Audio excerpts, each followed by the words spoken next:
Good morning student. हमने 6.2 के question number 1, 2, 3 complete कर चुके। आज हम क्वेश्चन नंबर 4 से स्टार्ट करेंगे। मैंने डायग्राम जो एक फिगर गिवन है वो बना रखा है और जो वैल्यू है गिवन है वो लिख दी मैंने।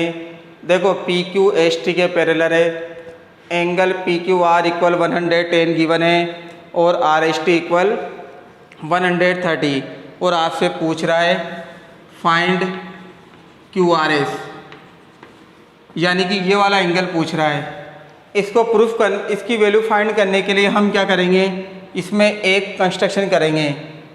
इस एस टी के पैरेलल एक लाइन ड्रॉ कर देते हैं आर एम और इसको भी आगे बढ़ा लेते हैं हम एन तक। तो देखो इससे ये एक दूसरे के पी क्यू एस टी के पैरेलल है, आर एम एस टी के पैरेलल है, ये भी आपस में क्या हो जाएगी पैरेलल। देखो एस सोल्व करें हम तो आर एम एस टी के पैरेलल है। तो जब दो पैरेलल लाइन गिवन हो और कोई ट्रांसवर्सल लाइन हो तो इन दोनों एंगल का सम कितना होता है 180 डिग्री। इसको हम को इंटीरियर एंगल्स भी कहते हैं और अदरवाइज इसको हम same side of the transversal line. देखो इधर कौन कौन से एंगल की बात कर रहा हूँ मैं यहाँ पर, R S T plus S R M कितने डिग्री को जाएंगे 180 का। इन दोनों एंगल का सम 180 डिग्री। इसकी वैल्यू गिवन है 130, इसकी वैल्यू निकालेंगे हम एस आर एम इक्वल 180। तो देखो एस आर एम इक्वल 180 में से 130 को माइनस कर दें, कितना आ जाएगा 50। ये वाला एंगल आपके पास आ गया 50 डिग्री का। अब हमें पता है कि पी क्यू एस टी के पैरेलल लाइन से और हमने इसको आगे की ओर बढ़ा दिया। तो दो पैरेलल लाइंस को आप कितना भी आगे पीछे बढ़ाएं या कम करें वो हमेशा पैरेलल होती है। तो इस रीजन से पी क्यू किसके पैरेलल है, आर एम के। पी क्यू आर एम के पैरेलल है, पी क्यू किसके पैरेलल है, आर एम के। तो ये वाला एंगल इस वाले एंगल के इक्वल होगा। कौन सा एंगल कहलाएगा, P Q R equal Q R M alternate angle. तो देखो ये कितना है 110 और ये कितना है, एक तो है क्यू आर एस और हमने एक वैल्यू कितनी निकाली है 50।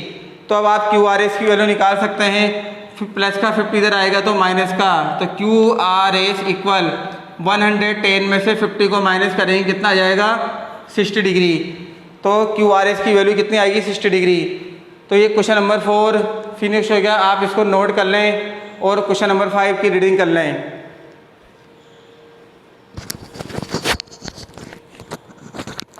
क्वेश्चन नंबर 5 क्या है, देखो मैं उसका भी डायग्राम बना रहा हूं। क्वेश्चन नंबर 5 की है। क्वेश्चन नंबर 5 में फिगर गिवन है,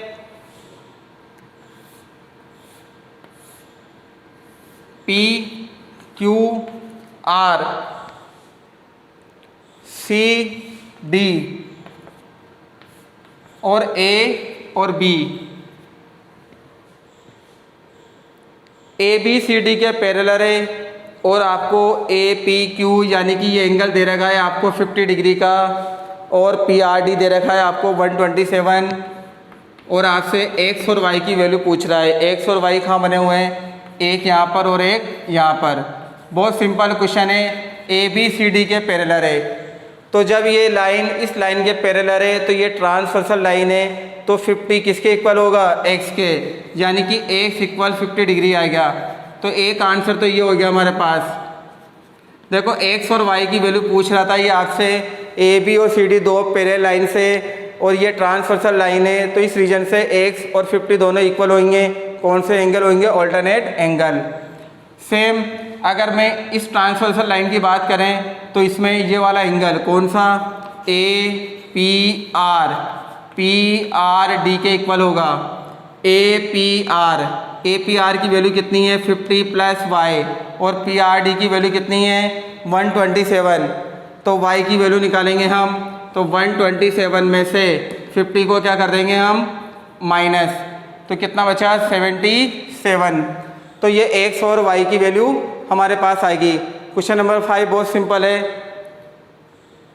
अब इस एक्सरसाइज का हम लास्ट क्वेश्चन करेंगे, क्वेश्चन नंबर 6। क्वेश्चन नंबर 6 में कुछ साइंस का कंसेप्ट भी गिवन है। देखो मैं रीडिंग करके बता रहा हूँ। Question number 6, PQ and RS are two mirror placed parallel to each other. An incident ray AB strikes the mirror PQ at B. The reflected ray move along the path BC and strikes the mirror RS at C. Again reflect back along CD. Prove that AB parallel CD. देखो इसमें दो mirror दे रखे हैं,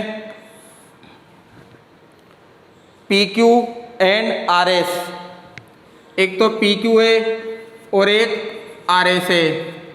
इस तरह से mirror given है।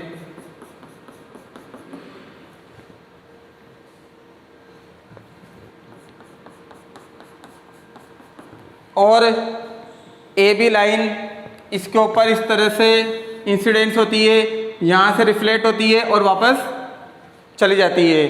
देखो AB ये कोई रे है AB, फिर BC और फिर CD। तो आपको इसमें देखो गिवन में क्या क्या है, AB CD के पैरेलल है, ये गिवन है।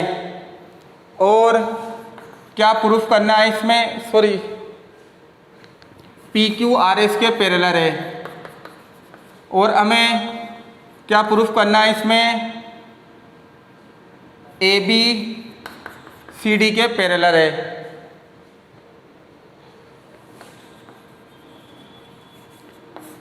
देखो जब भी किसी मिरर के ऊपर, ये साइंस का टॉपिक है थोड़ा सा, जब भी मिरर के ऊपर कोई लाइन इस तरह से, कोई रे इस तरह से इंसिडेंस होती है और यहाँ से रिफ्लेक्ट होती है, तो इन दोनों के बीच में एक नॉर्मल होता है। ये नॉर्मल जैसे हम इसको मान लेते हैं BM और इसको मान लेते हैं CN, ये नॉर्मल इसके ऊपर परपेंडिकुलर होता है। ये नॉर्मल क्या करता है, इस एंगल को बाइसेक्ट करता है, यानी कि ये दोनों एंगल आपस में इक्वल है। एंगल 1 किसके इक्वल है, एंगल 2 के।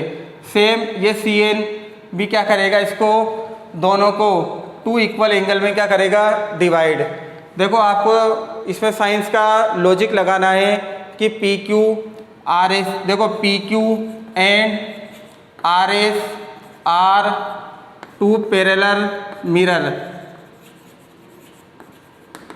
तो इस रीजन से हम लिख सकते हैं कि एंगल 1 किसके इक्वल है, एंगल 2 के, और एंगल 3 किसके इक्वल है, एंगल 4 के। अब इसके अलावा BM परपेंडिकुलर नॉर्मल है, तो BM PQ के ऊपर परपेंडिकुलर है, और CN RS के ऊपर क्या है, परपेंडिकुलर।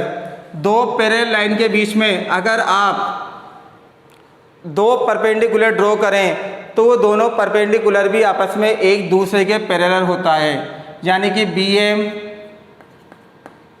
देयरफॉर BM और CN एक दूसरे के होंगे पैरेलल, यानी कि BM और CN एक दूसरे के पैरेलल होंगे। जब BM यानी कि BM और CN एक दूसरे के पैरेलल है और ये ट्रांसवर्सल लाइन है, तो एंगल 2 एंगल 3 के इक्वल होगा। एंगल 2 किसके इक्वल होगा, एंगल 3 के। हमें तो AB और CD पैरेलल प्रूफ करना है, लेकिन हमारे बाय फिगर से पता चल रहा है कि BM और CN एक दूसरे के पैरेलल है। अब हम इसको दोनों तरफ, दोनों साइड हम 2 से मल्टीप्लाई कर रहे हैं। यहाँ एंगल 2 टाइम्स आएगा, तो इसको हम 2 टाइम्स लिख सकते हैं, और एंगल 3 को भी 2 टाइम्स लिख सकते हैं। फ्रॉम इक्वेशन 1 देखो एंगल 2 की जगह हम क्या लिख सकते हैं, एंगल 1, और एंगल 3 की जगह एंगल 4। दो एंगल है इसमें, दोनों एंगल में से एक एंगल को हम 1 लिख देते हैं, ऐसे एक एंगल को हम 4 लिख देंगे। तो बाय फिगर देखो एंगल 1 और 2 का मतलब क्या है, ABC,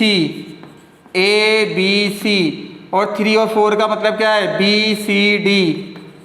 तो देखो इस तरह से ये एंगल ऑल्टरनेट एंगल्स, मतलब ये कौन से एंगल बने, ऑल्टरनेट एंगल्स आर इक्वल, मतलब ये दो एंगल इक्वल हो गए। और ये दोनों एंगल डायग्राम से क्या पता चल रहा है कि ये कौन से एंगल है, ऑल्टरनेट एंगल।